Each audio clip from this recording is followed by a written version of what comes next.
Welcome student, I'm Ganesan. So இந்த differential equationல இந்த sum பார்ப்போம். இது பார்த்தீங்கன்னா இதுவும் ரீசெண்டாக சிபிஎஸ்சி 2026ல கேட்ட sum. என்ன ஈக்குவேஷன் கொடுத்துருக்காங்கன்னா x plus 2y cube into dy is equal to y dx. So பொதுவாக நம்ம ஒரு டிஃபரன்ஷியல் ஈக்குவேஷனை பார்க்கும்போது வேரியபிளை செப்பரேட் பண்ண முடியுமான்னு பார்க்கணும். பட் இங்கே டெஃபினட்டாக நாட் பாசிபிள். ஏன்னா டிஎக்ஸ் பக்கத்தில் எக்ஸ் தான் இருக்கணும், ஒய் இருக்கக்கூடாது. அப்படியே இந்த ஒய் இங்கே கொண்டு வந்தாலும் இந்த எக்ஸை தனியாக பிரித்து இங்கே கொண்டு வர முடியாது. ஸோ அதனால் இது variable separable it's not possible. இப்போ அடுத்த மெத்தட் என்ன ட்ரை பண்ண போகிறோம், ஹோமோஜீனியஸாக இருக்குமானா அதுவும் முடியாது. ஏன்னா இது தேர்ட் டிகிரி, இது first degree, different degrees terms இருக்கிறதுனால இது ஹோமோஜீனியஸும் கிடையாது. அப்போ லீனியரில் தான் நம்ம ட்ரை பண்ணணும். அது first type dy by dx ஃபார்மேட்லையா இல்லை டிஎக்ஸ் பை டிஒய் ஃபார்மேட்டான்றதை நம்ம டிசைட் பண்ணலாம். இப்போ வழக்கமாக டிஒய் பை டிஎக்ஸை நம்ம ட்ரை பண்ணி பார்ப்போம். அது முடியலன்னா தான் அடுத்து டிஎக்ஸ் பை டிஒய் கன்வெர்ட் பண்ணலாம். இப்போ இங்கே டிஒய் இருக்கு, அங்கே இருக்க டிஎக்ஸ் இங்கே கொண்டு வந்தீங்கன்னா dy by dx is equal to y by x plus 2y cube. இப்போ இதை பார்த்தோன்னே நம்மளுக்கு நான் போன சமயம் கூட சொல்லியிருந்தேன், எப்பயுமே இப்படி இருந்தால் ரெண்டாக பிரிக்க முடியாது. மேலே தான் நியூமரேட்டர் தான் நிறைய டேர்ம்ஸ் இருந்தால் பிரிக்க முடியும். அப்போ இது ரெசிப்ரோக்கலாக இருந்தால் தான் நம்மளால ரெண்டாக பிரிக்க முடியும். அதாவது நான் உதர எக்ஸாம்பிள் சொல்கிறேன்.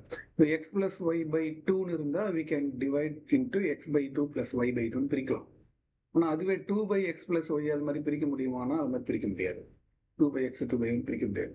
ஸோ அதனால இந்த மோர் டேர்ம்ஸ் நியூமரேட்டர்ல இருந்தால் ஓகே, அதுவே டினாமினேட்டர்ல வந்து அது யூஸ் இல்லை. அதனால நம்ம என்ன பண்ண போறோம், இதை ரெசிப்ரோக்கல் எடுக்க போறோம். அப்படி இதை ரெசிப்ரோக்கல் எடுத்தீங்கன்னா dx by dy is equal to x plus 2y cube divided by y. இப்போ நான் சொன்ன மாதிரி ரெண்டா பிரிச்சிடலாம். ஸோ அப்போ பிரிக்க முடியாது, இப்போ பிரிச்சிடலாம். இப்போ எப்படி பிரிக்கலாம், x by y plus 2y cube divided by y. இந்த சைடு dx by dy அப்படின்னு இருக்கு. இப்போ இந்த x by y left hand side கொண்டு வந்துட்டீங்கன்னா dx by dy minus x by y is equal to 2y square. இப்போ இதோட differential equation என்ன ஃபார்மேட்ல இருக்குன்னா dx by dy plus px is equal to q இந்த ஃபார்மேட்ல இருக்கு. இப்போ on comparing these two p என்ன q என்னன்னு ஐடென்டிஃபை பண்ணிடலாம். pன்றது xோட கோஎஃபிஷியன்ட், இங்க xோட கோஎஃபிஷியன்ட் வந்து -1 by y, qன்றது ரைட் ஹேண்ட் சைடில் இருக்கிறது அது 2y ஸ்கொயர். ஓகே சரி, இப்போ நம்ம ஃபர்தரா இன்டெக்ரல் ஃபேக்டர் வழக்கம் போல இன்டெக்ரல் ஃபேக்டர் கண்டுபிடிக்க போறோம். Integral factor e power integral P d y. So இது செகண்ட் டைப்னால பி டி ஒய். ஸோ அதில் கொண்டு வந்து போட்டிங்கன்னா இ பவர் இன்டெக்ரல் பியோட வேல்யூ -1 by y dy. அப்போ இ பவர் மைனஸ் வெளியில வச்சுக்கோங்க, 1 by y இன்டெக்ரல் பண்ணும் log y. அதாவது 1 by x பண்ணா log x சொல்ற மாதிரி 1 by y பண்ணும் log y. பட் இங்க ஈக்கு லாக் கேன்சல் பண்ண முடியாது, இங்க மைனஸ் இருக்கிறதுனால ஒரு பெரிய பிரச்சனை இருக்கு. ஸோ அப்போ இந்த மைனஸ் லாக் ப்ராப்பர்ட்டி படி அங்கே கொண்டு போயிட்டீங்கன்னா e power log y power -1 அப்படின்னு வந்துடும். இப்போ லாக் இ கேன்சல் ஆச்சுன்னா ஒய் பவர் -1, ஒய் பவர் -1ன்றது 1 by y. ஸோ இப்போ இன்டகிரேட்டிங் ஃபேக்டர் என்னது 1 by y, அது கண்டுபிடிச்சாச்சு. இப்போ நம்ம சொல்யூஷன் ஜெனரல் சொல்யூஷனுக்கான ஃபார்முலா எழுதி சப்ஸ்டிட் பண்ண வேண்டியதுதான்.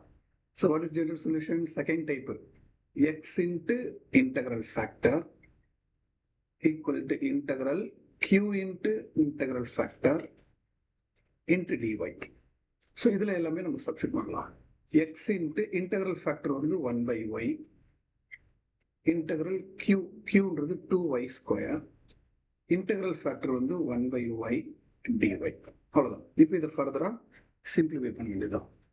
இதை எடுத்துக்கிட்டீங்கன்னா இதை x by y அப்படின்னு எழுதிக்கலாம். அப்புறம் இன்டெக்ரல் 2 ஒரு y கேன்சல் பண்ணீங்கன்னா 2y dy. அப்போ ஃபர்தரா x by y is equal to 2 into y பண்ணா y square by 2 integration plus c.